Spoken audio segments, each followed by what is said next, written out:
Good evening and welcome back to the AfriCanadian Resource Center. And we really appreciate you for every day that you join us. And of course, you know the AfriCanadian Resource Center is a platform that we're developing right now that is designed to bring you information, access to resources, and any other details that you need to know about the African Canadian community across Canada. We obviously started this year and we intend to go for as many years as we can to collect as much data as we can, doing research, obviously working with people in the community, readers, organizations, as well as community members to make sure that we can actually have access to every details as well as provide you that access to make sure that we can all really understand the scope of the challenges we face and as well work together to bring the solutions that we're looking for to make a better community for ourselves as well as for the Canadian society as a whole. So we really thank you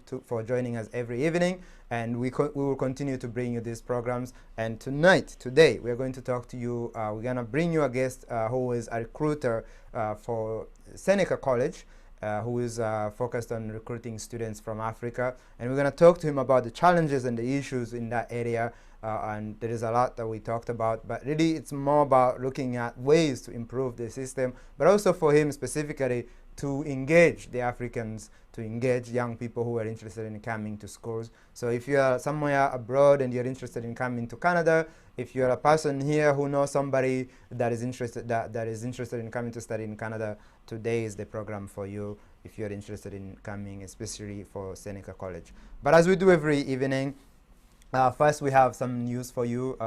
We always focus on COVID-19. As a reminder also, this program is designed to bring you information, daily updates on news regarding COVID response.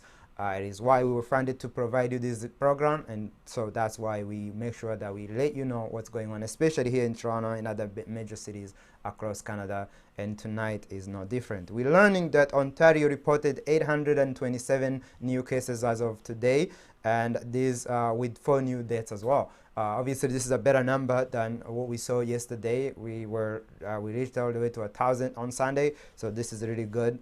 Let's hope that this number keeps going down. Meanwhile, though, meantime, in Quebec, the Premier Francois says that they need to extend the restrictions on people living in so-called red zones until November 23rd, saying daily COVID cases, numbers and deaths are still too high to allow an ease of limits in places like Montreal and Quebec cities. Say that the province reported about 963 new cases on Tuesday and 19 new deaths for a total of 6,172 deaths. Obviously, that's a huge number for Quebec, and we hope that those numbers as well begin to come down. It's really more about sort of trying to manage this thing now, more so than anything else, because we are in the middle of it, and the only thing we can do is try to remain safe, try to remain calm, and try to remain optimistic about the future. And hopefully that's something we can all come to a better grip with, because we are in the middle of it. There's nothing we can do about it. Also, tonight I wanted to give you a bit of update on some of the information that's going on the continent. We're looking at nearly 2,000 people who have been killed in violence that erupted following a disrupted presidential election in Guinea last week. And state television reported on Monday that an international, which the state television reported on Monday as international envoys attempted to soothe the tension in the West African nation. We are also learning that the RTG state news channel said 21 people had been killed since October 19, including officers of the security forces. These numbers are 6 fewer than the figures that were complied by the opposition, which claimed 27 had died. President of the country, who is 82 years old, won a historic contest, hotly contested October 18th election, according to official results announced on Saturday, setting the stage for a controversial third term. Obviously, this is also another issue, as many people always say. Many of our leaders come into power and they never seem to want to leave. For me, honestly, this is my personal opinion. I have no issue with presidents staying longer. My issue is, are you doing anything? Is your country developing? If we can look at the country and see the development happening, then I have no issue with that. Because to me, whether it's a monarch or a republic or a democratic country, it's not the important. For me, what's important, and this is a personal opinion, I know it's not popular for many people, but what's important for me is looking at a country and see the level of development.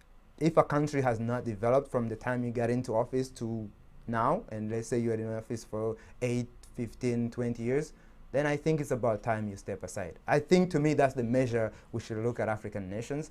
And many of the times we look at it and we're like, oh, these people don't want to leave. The question is the nations developing?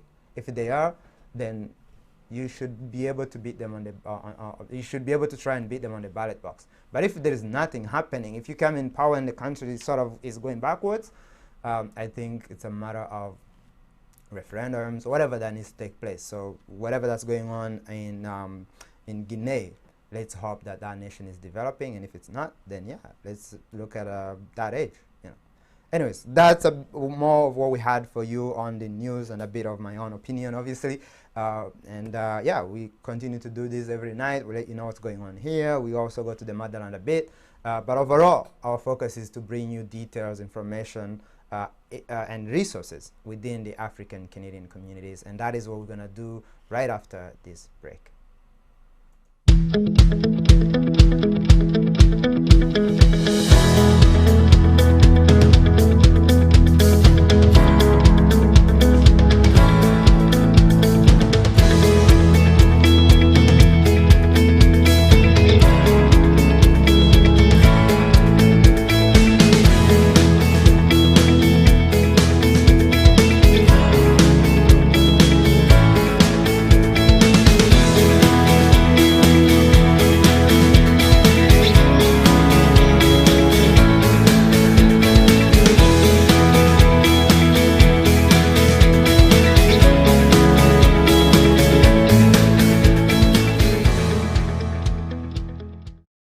A message. All right. So as I promised, tonight we have a guest who is actually a recruiter for Seneca Collage, Seneca Africa, focusing on recruiting students from Africa. And today we had an interview, and this is what we're going to bring to you. Here we go. Now is your time to come together, to build it, to push it further, to go there, to tell that story, to make your mark, to go deeper, to question everything, to have empathy, to have courage, to explore, to grow, to adapt, evolve, to make a statement, to create a world, to experiment, to make it better, to care, to innovate, advocate, move, fly, dare. To apply, to accept the challenge. Now is your time. Now is your time. Now is your time. Now is your time. Now is your time. Seneca. Challenge accepted. All right, Oluseun, thank you so much for joining us. Thank you for making your time. Obviously, we know during this time there is always a lot of things going on, but you made the time for us, and we really appreciate you. Welcome to the AfriCanadian Resource Center. You're welcome. You're welcome, because it's always a pleasure to be here. All right, so tell our audience, who is Oluseun and what do you do? Okay, my name is Oluseun Obikoya. I'm the Regional Business Development Manager for Seneca College. So primarily my role is to recruit students from the Africa region into Seneca College in Canada. So it involves dealing with inquiries from the students, attending fairs, building relationships with agents across Africa that manage the educational space, and then finding the right students to get to Canada. So in a nutshell, that's my role. That's what I do. I promote Seneca's programs to African students. That's amazing. Obviously, we just had, we were talking to some of the international students a couple of, I think it was last week, and we are really trying to understand, obviously, the challenges that a lot of the international students are going through in Canada during COVID. What we didn't dove into was the process, which is why you're here today. Is understand the process, how difficult or maybe what is the measure in order to get a student from Africa to Canada. From your experience, what does it take to get a student? Let's say you're going from this first step to the last step. What is the steps you gotta go through to get a student from Africa to Canada? Okay, thank you, Kizito, for that question. It's, I would say it starts from the student's end. That's the first step. And the student needs to obviously have the required qualifications. So that will be the transcript, the high school transcript, the original, and then the documentation. Once that's ready, then the student needs to decide, are they going to apply directly or are they going to apply with the help of an educational agent? If they use an educational agent, the educational agent can help them go through the documentation and processes for them, but in other ways, they can also apply directly. Seneca, like from the Africa region, a lot of applicants are direct applicants. So the steps to apply is just to go on our program webpage, look for the program of interest in Seneca, and there's an apply button there, and they can click apply now. It's going to ask them to submit, upload their transcripts, their proof of high school qualification, and then they'll get a letter of, if their offer is accepted, they get a letter of acceptance, and there's a $90 application fee to pay when applying. So to keep it very simple, that's the process to apply. And then once you get an offer, then you go to your visa office to get a study permit in your local country to enable you to travel to Canada. So officially, those are the steps to take. But obviously, with COVID and with what's going on, there are a few things to keep in mind. Travel had been restricted from coming into Canada for everyone on international students. But the Canadian government recently, on October 22nd, approved a few colleges. Seneca is on that list. In Ontario, there are about 10 schools in Ontario that are on the DLI list. DLI means Designated Learning Institution.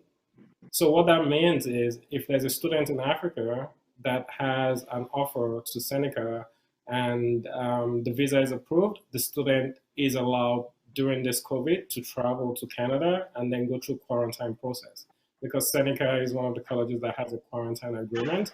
So that's the process with which students will go through application process, get approved, get accepted, get the visa, and then being that Seneca is a DLI institution, they then get to come to Seneca. But if they were accepted to an institution that's not on the DLI approved list, they're unable to physically travel to Canada, so they'll have to continue their studies online till the COVID situation clears up.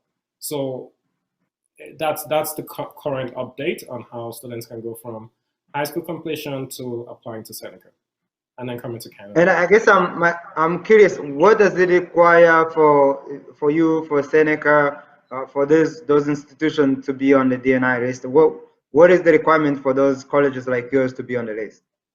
A COVID-19 readiness plan. So to be on that list, the school has to have a COVID-19 readiness plan, which it means they have to have quarantine plans. Seneca, for example, has an agreement with the Sheraton at the airport. So if a student, Seneca also has an app, Seneca COVID Arrival app. So any student that's coming to Canada from their home country has to download that app and then notify Seneca. So there's a tracking system, and then when the student comes to the airport, we have an agreement with Sheraton where they can quarantine for 2 weeks at the certain cost. So all that is already provided. And then even on campus as well, we have sanitizing stations, we have COVID-19 protocols and everything all set up. So to be on that DLI list, you need to have all those facilities COVID accessible, COVID friendly and safe in a way, and also have prepared plans to accept your students, to house them, to track the whole process.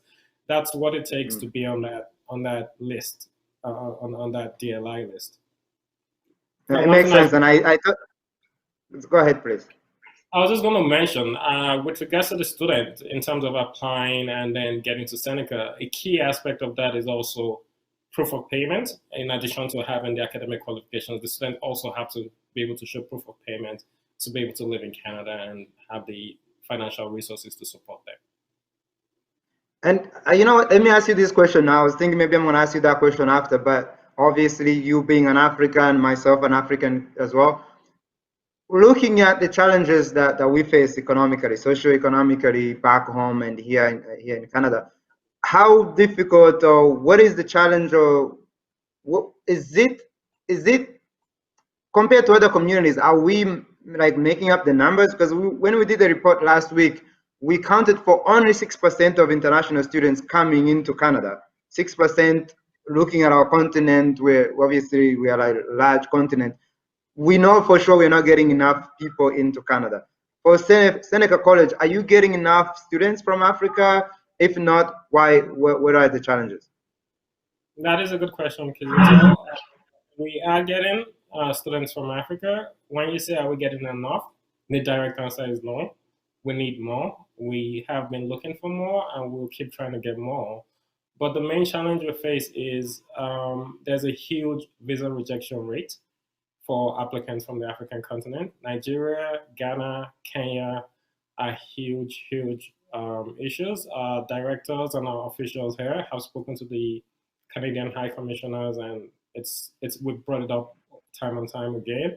But what we tend to realize is a lot of students from the African region qualify to get educated in Canada, have the proof of, some have the proof of payment. A lot of them have the academic qualifications and they're accepted.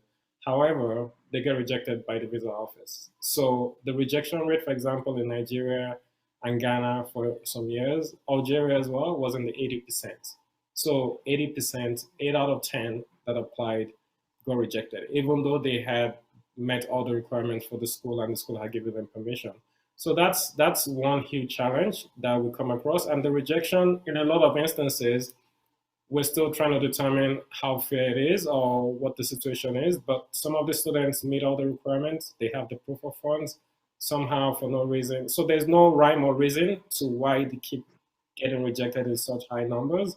And that's something in the Canadian education system. Because a lot of the students, even now, every day, I still had a student today from Ghana inquiring about a refund. This is a student who has already paid, but just got updated from the visa office in Ghana that they didn't approve his visa. So he has to request for a refund. So that's Canada, Seneca losing money, and that's Canada losing money. Even though Seneca already approved the student, immigration decided against giving the student a visa. So that's the main reason, that's the primary reason that affects the numbers of African students coming into Seneca, and we're just working to improve the numbers. But I think there needs to be more coordination with the Canadian African consulates in Canada as well to be more aware of this challenge in their home countries. Like potential Canadians from their respective home countries are being unnecessarily stopped at the embassies at home. So that way we can put considered efforts to what's the review process and why is this rejection rate so high from the African region compared to other parts of the world. Yeah, and I think you raised two good points there. What are the consulates doing? Because sometimes we can look at it and say, you know what, there is a racism involved, and I'm sure there is. And that was my other point. But really, are our people, are our embassies and consulates, and are we doing enough to actually look at the Canadian government and say, make sure our people are not getting, they are not being treated as other people? Obviously, then if the answer is you know what, if they can come back to us and say we've done that and we still got an answer as in no, then we can look at issues like racism and things like that. But I think for sure you're right. We should have our people actually represent. And in many cases, I feel like we get overwhelmed with work on those consulates that we don't actually get to look at issues like international student issue, right? I totally agree with you. I've done, as you know, I've been active in the African ecosystem in Canada here in terms of development. So as you said, a lot of the African countries deal with similar challenges in that economically, they don't have as many resources. So their consular offices are not as well staffed with the right professionals. And you find the occupants of the office do not have a robust idea of the diaspora in Canada. Their lands are typically limited to either mining or finance. And those are the areas they focus, and away from their official duties of being diplomats and in Ottawa and things, the other areas they look at is mining and finance, PDAC. And those are those are places a lot of young Africans, we don't have the capital to participate in those industries yet. A lot of us are in the service sectors. A lot of us are in information technology, software areas, nursing, healthcare. But somehow there's that missing link where the consulates and the embassies do not focus on those sectors, and there's an over reliance on the finance and the banking and the mining sector. So education as well, as you said, it's not, they're starting to look at it bit by bit, but as you said, they're not on the forefront pushing the opportunities that exist. So I agree with you. I think it's more taking ownership of that challenge, why others people reject it, and then also speak to the consulates here and have them review the issue and get updated. Yeah, and I would say this for us, the RCHC, the London Canadian Healing Center, one of the reasons why we wanted to bring on a platform like the Afro-Canadian Resource Center is to put out these kinds of issues, make sure that we raise awareness on what's going on in the community, but also to highlight what is missing, what are the missing links in our community. Because I feel like we are all busy working, but it's almost like, you know how when you're trying to fill a bottle with water, but it has holes in it, feels like that's what we're doing. We're just trying to fill a bottle with holes in it. We're really not going anywhere if if we don't fix these kind of issues. Because look, bringing international students, you and I were talking, having our students come from Africa, study here, the majority of them can go back home, but we can have some of them even stay, and that also supports our ecosystem as African Canadians here. But we first have to have them here. And if 8 out of 10 are being rejected, man, that's beyond even acceptable. That's like, no. Because it's one thing to say, because my concern was that maybe they don't have the they don't have money, or they might not have the all of the requirements. But if they have the requirements and they're still being rejected, then this is beyond measures in terms of what's acceptable. That is totally true. It is something a lot of us have brought up, and the agencies that work with us, our agency partners in Africa, keep getting all frustrated as well with the Canadian embassies. So it's like, what is the reason? Is there a rhyme or reason to why the students get rejected? They've received the offer of acceptance, they have the tuition, they have the funding they can pay. So what I've come to think, or what I've come to see, is sometimes, again, it's subjective, and depending on the consular offices, they look at the students and they feel they don't have a strong enough connection to their home country. So I'm thinking they think a lot of these young people will go and not come back, or leave and choose to not come back. But that's an unfair, a biased way of looking at Africans and thinking everybody is looking to flee the continent and not come back. So I think maybe that's, even if they show proof of funds, I don't know if there's a way, if there's an assumption that those funds may not really, maybe those funds were pulled together just to support the application, and there's no way the student can really support themselves. So that's what I'm thinking. That number may be there. And also, Africa has a very youthful population. So there are lots of young people that apply directly to schools. And maybe some of them, deep down, they don't have the financial support. They're looking for scholarships or things of that nature. So that's why they eventually also get denied. So those factors that could still be there as well. But at the same time, we get from our agents and from a lot of people, there are a lot of qualified students that have been accepted, have the funds, pose no risk, and they still get denied. Yeah, and that's the number we need to focus on. Obviously, people who have no financial means, if the rules, the regulations are what they are, we can't do anything about that. But for the people who have the requirements, who have the money, who have the whether it's their curriculum, they did everything they were supposed to do. And I guess that's the vague area where it's like, okay, people don't have something to go back to. How do they determine that? Because somebody don't have a family? Like, I don't understand. Exactly. Shouldn't that be even more reason for somebody to seek education now?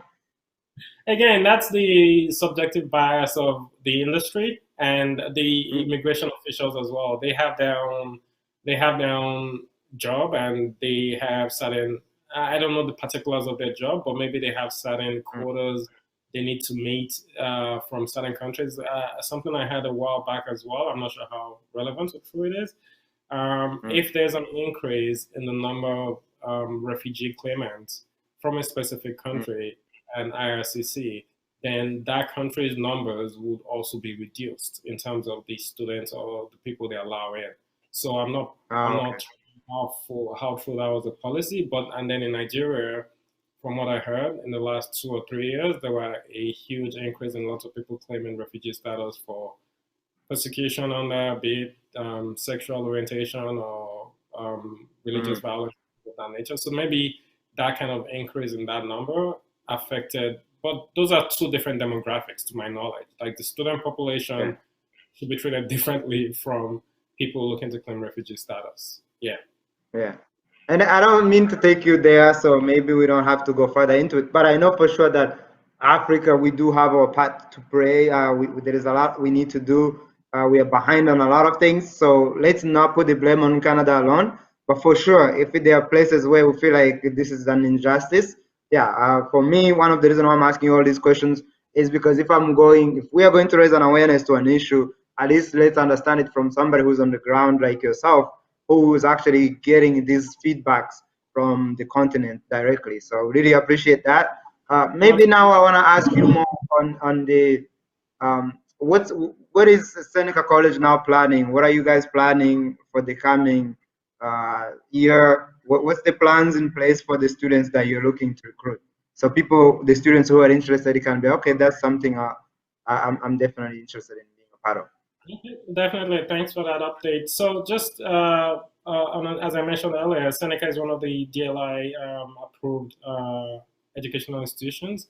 So anyone who has a study permit or an approved visa, student visa from anywhere in the world can travel to Canada and be quarantined and attend online classes at Seneca. So the programs for this fall term are still being delivered online for most programs, but it's hybrid for programs that have a significant in-person component. So like veterinary, firefighters, nursing, like programs that involve a physical component. Then there's social distancing and all the health requirements are taken into place. So that's how it's going to be for the winter session as well, which starts in January 11th. It's going to be hybrid. Most of the programs will be online, and then there will be hybrid delivery for programs that require in-person components. And then it's still based on the health situation provincially and nationally. Seneca would adjust, and maybe summer might be dependent. Fingers crossed. Maybe summer might be full-time in person, but that hasn't been confirmed as of now. So in terms of mode of delivery, that's where Seneca is. Seneca has its COVID preparedness plan and is on the DLI list, and we're accepting students, and we encourage them to apply. And we still have lots of programs that are open in our campuses, and we're looking to accepting more students. Let me ask you this question. Looking at the people across the continent, what are the most numbers? What are the most applications, or what are the most students do you receive from the continent overall? Do you have like a specific group? You say, okay, maybe we have most people. I'm assuming maybe Nigeria, South Africa. What's the most representation from the continent do you have? Most representation is Nigeria, definitely the population.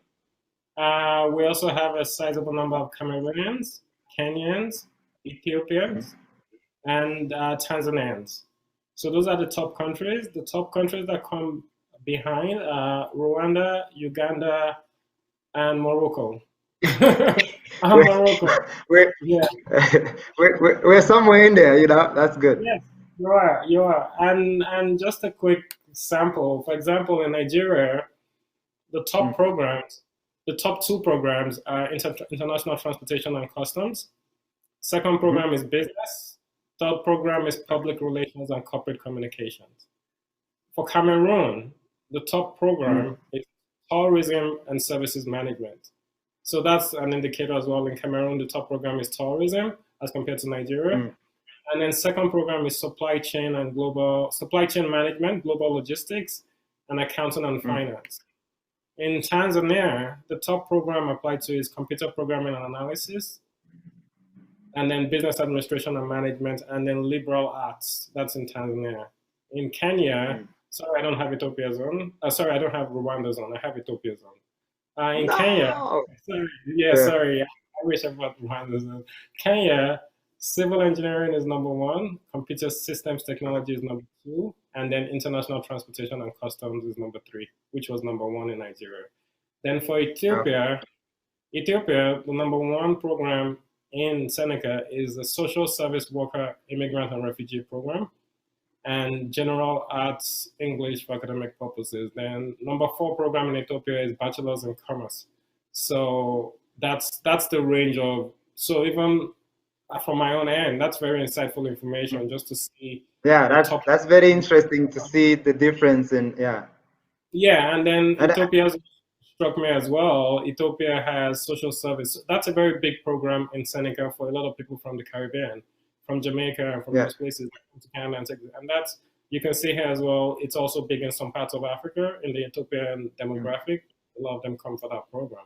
So just like, it's very good insights. And I have Rwanda's one as well. I can send it to you after, but I just didn't put it up in front of me. Okay, no, definitely do send it, because for me, obviously, it hits home. But also, I'm interested. I think having those numbers, it tells you, shows you, like for me, like when you say the Cameroonian community, the students are more focused on tourism, it makes me wonder, like why. You know, like those are things I'm looking at. Like, is there, because I know for sure in Rwanda, and I'm assuming in Rwanda you might have tourism as well, because the majority, like right now, the most booming economy in Rwanda is tourism. So it's an assumption, but I would assume that's somewhere on the list, right? It is. Rwanda, from my knowledge, it was number 2 in Rwanda's list, because I did a post recently and I used a picture of the scenery of Rwanda in the background, and I was promoting the tourism program, because in Rwanda it was like the 2nd program. So it is a big program. Tourism is a big, and I know Rwanda did a lot of stuff with Arsenal in terms of branding, and then they have the program for, they have a program called Visit Rwanda, and it's really something that they are pushing, and it's been, even now during COVID, they are opening again. With measures, of course, but it's definitely a key factor in the economy there. So I would assume there'll be students who want to come and study here, so they can go back. I mean, anytime you come to diaspora for studies, you always have advantages when you go back home, anywhere on the continent, and it does make sense. So I would see why people would come for that here. I think that's great. I think it's great. With you, and as we move forward, as we progress as well, finding ways to present Seneca and the tourism programs to the Rwandan population that exist in the diaspora, and also the Rwandan population in Kigali. Because there are a lot of Canadians that go back and forth with Rwanda, and Rwandans live a lot in Toronto. So how do we make Seneca, the brand, more aware, more visible to Rwandan organizations, be it tourism organizations, culinary institutes? So once they see it, the degrees Seneca offers, maybe we can start finding partnerships or creating some sort of official connection with Seneca and Rwanda's tourism industry, to create, based on the fact that there's a lot of diaspora here, just to create that flow of exchange that's also within education and human capacity development, and just adding more value to both economies. Yeah, I definitely think you, and I'm sure you know, obviously you're involved in this, you have to pick like top 5 key areas that are interesting to the Rwandan community, to the Rwandan students, to the Rwandan market. And definitely that's something we can work with. For me, I'm always interested in anything that has to do with the Rwandan community. Obviously, the African community overall. We can also look at other communities, but pick like 5 key areas, and then we will approach the community, because for me especially, Rwanda and Nigeria are in the same sort of box as far as the generations. We are all young generations. About 70% is under the age of 30. More than 70%. So you're talking to the same generation when you're talking to the Nigerian community as when you're talking to the Rwandan community, because it's just those are young nations right now. Yeah, and there is a lot. No, I was just gonna say, as you said, they will have mutual interest in terms of the programs being studied, be it in the sciences or be it in computer programming, animation, all the new age robotics engineering students. We have an EMA program, electromechanical engineering, so robotics, automation, All those things are available at Seneca, and I'm sure, as you said, there'll be interest across board from young people in Rwanda and in Nigeria and across the region. No, that's amazing, man. So maybe other than, do you have any like any events that are coming up that maybe people, students who are looking to apply, people who might want to pass on this information, that might want to pass on those information? Anything that you want to maybe share with us? Definitely, we do have an open house coming up. So the winter term is coming up in January, so applications are open. Programs are available on our website. But for more information as well, we have a Seneca International open house coming up on November 21st. So if you want to mark that day in your calendar, that will be a great day for you to interact with Seneca staff, get to learn about the programs, about the school. Any questions you have, we will all be there to support the audience and respond to your questions. So that's an event coming up. And I would also want to encourage your listeners and your audience. Seneca Africa has a social media profile. So we have an Instagram account and we have a Facebook account. So if you follow us on Instagram and Facebook, all the upcoming open houses, any promotions that we have, that's some will be coming up in the near future. We have a writing contest coming up in November to promote artistic writing in African youth. So any students that submit an application during that period of the promotion, they just need to write like a little 100 to 150 words, submit that to me. It's going to be reviewed, and there's a $150 gift card bonus being offered for depending on the top 4 that's picked. So that's happening in November, and then in February, we have Black History Month. So we have a promotion going on there again, a few giveaways. So if you follow us on social media, Seneca Africa, Facebook and Instagram, you'd get more information as those things come along.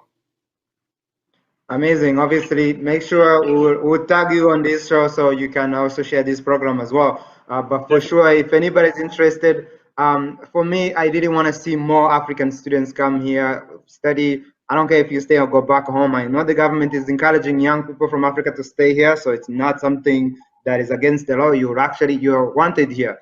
I don't know the difference or the difficulty of getting students here is where I guess that's where I'm having trouble understanding, because I know when they get here, the government wants them to stay here. So again, that's something, I don't know if you have any opinion on that. That's still the unresolved mystery, and we're working on it because the government wants them to come and wants them to stay. The schools, Seneca and other schools, we want them to come, we want them to stay as well.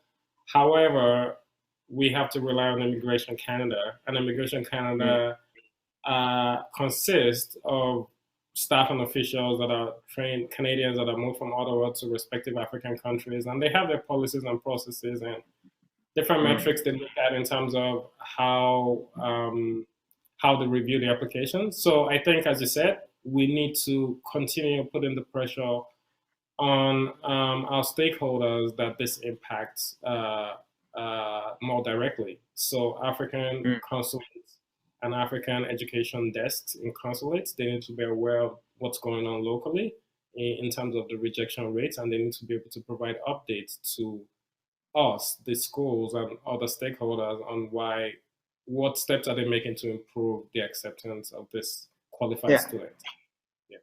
And also involve business people, because I think where we sometimes as business people, and I'm not considering myself one yet, soon maybe, but where we don't think long term is this, like most of these students, we're going to need them when we sort of venture out and grow. And as Africans in Canada doing business, we need to have also our students, our young people come here. We cannot rely on the numbers we have. It's not enough.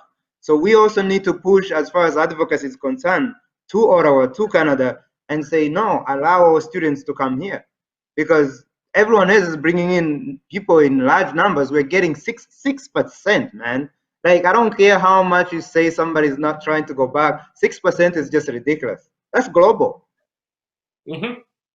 I totally agree with you. So, I would encourage even, that number has to go up. It will go up.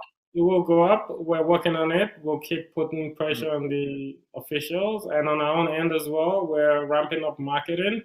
We're putting ads in local markets in Ethiopia, in Tanzania, in Rwanda, in Nigeria, and just engaging the local audience digitally in a way to let them know Seneca is open for business, and we'll keep providing all And the. yeah, yeah, and making sure that also people who are applying, they do their due diligence, obviously. So Mhm. at least for sure, if we're denied, we are denied, but not because we didn't have what was required. So yeah, absolutely. Thanks. That's where you, as a recruiter from Seneca, can say, make sure everything is top notch. That way the issue is not on our end. Makes sense, and that's what we'll continue doing, promoting all the admission requirements, application requirements, making sure they're aware of all the documentation and deadlines.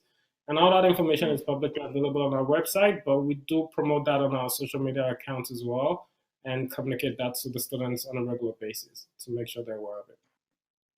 All right, thank you so much, Oluseun, and make sure we'll put every one of your social medias. We'll let everybody know, and obviously we'll continue to follow up with you because, again, for us, the African Indian Resource Center, this is our mission: is to link up with individuals like you, finding out what's going on in the community. You're definitely a resource, but also we want to see how this goes as far as like the students, the growth, that number changing. Those are things we're looking to see change. But overall, definitely thank you for having the time to be with us, but also keep working, keep pushing those numbers, and let's get our people educated. We'll keep doing it. We'll keep at it. Thanks for having me. It's a pleasure being on the African Resource Center here. And as you said, look forward to working together to move that conversation forward and move the dial forward. We're on it, and we'll keep at it. Absolutely. Thank you so much, and stay safe. Very welcome. Thanks again. Peace. Bye. All right, so tonight I want to challenge African consulates here in Canada. I want to challenge the Canadian government, but more specifically, I want to challenge immigration officers on the ground, whether in Canada or in Africa, responsible for bringing or accepting students who are looking to come and study here in Canada. As we talk about international students, as we talk about students coming to study here, obviously our program today was focusing on recruitment of African students or recruitment of international students for Seneca College. As we talk about these students, we also have to remember that number that we talked about a few days ago. 6% of students who are coming into Canada, only 6% come from the continent of Africa. It's the only rate that I'm looking at when I talk about this. Because then you also have to remember or understand that among those 6%, there is about 8 out of 10 students that are not accepted, that are denied visa, even though their qualifications, even though they have everything that is required. They have the money, they have the curriculums, everything that they need. But yet they're still denied visas to come to Canada. We know for sure that as of today, the policies favors these students. The policies favors African students or international students in general. We know for sure that the government wants these students to come and stay, especially the young students. This is of course not something that most of the home countries would want or prefer, because everybody wants these young people to be where they are if they are trained, if they are well trained. But we know that the policies here in Canada is, as of today with the current government, favors these students. So what is the gap between the policy here in Canada and the immigration officers who are denying these visas? 8 out of 10. What is the gap? Which gap? What are we looking at? What's the problem between what we are saying by the policies that we have here in Canada and the actual denial of, the 8 out of 10 to me is crucial, because you have to remember that only 6% of students, international students, are from Africa. 6% on a continent as big as Africa. I know I've said that number a million times, but that's why I want to challenge you. That's why I want to challenge the Africans here in the embassies, the consulates, all of the commissions areas, to really challenge the government of Canada. And I'm stepping in too. We are stepping in, and we should all do that as non-for-profit, as advocates, to talk to our government and say, listen, there is a policy that you've put in place. You want more international students from Africa, but somehow we are still being denied access. We are still being denied access on a higher rate than it is acceptable. We really need to look at this and really do something about it. And I'm also challenging business people, Afro-Canadian business people, some of the ones that I've been talking to over the last few days. we succeed based on the workforce that we have. And I think you would agree with me that we need a workforce that is made up of Africans as much as other people in Canada. And if we don't have international students coming in, we already have a smaller number compared to the rest of Canada. How are we going to make up a workforce that can allow for us, for our ideas to thrive? Because our ideas thrive based on the people also who understand our values, who understand where we're coming from. So this issue of international students is one that we should all look at. It's one that is important to all of us. So as I challenge the government of Canada, who have definitely done a lot of work to change things, as I challenge the immigration officers who were responsible for accepting these visas to Canada, as I challenge all of them, as I challenge these consulates, all of the 55 African consulates across Canada, obviously all of them are in Ottawa, as I challenge all of them, I also challenge each one of us. I challenge the non-for-profits, I challenge the businesses, I challenge leaders across Canada to step up, to push the government even further, to ask this question: how come only 6% of students accepted in Canada are from Africa? How come 8 out of 10 applications with all of the requirements are being denied? That is my challenge to you today.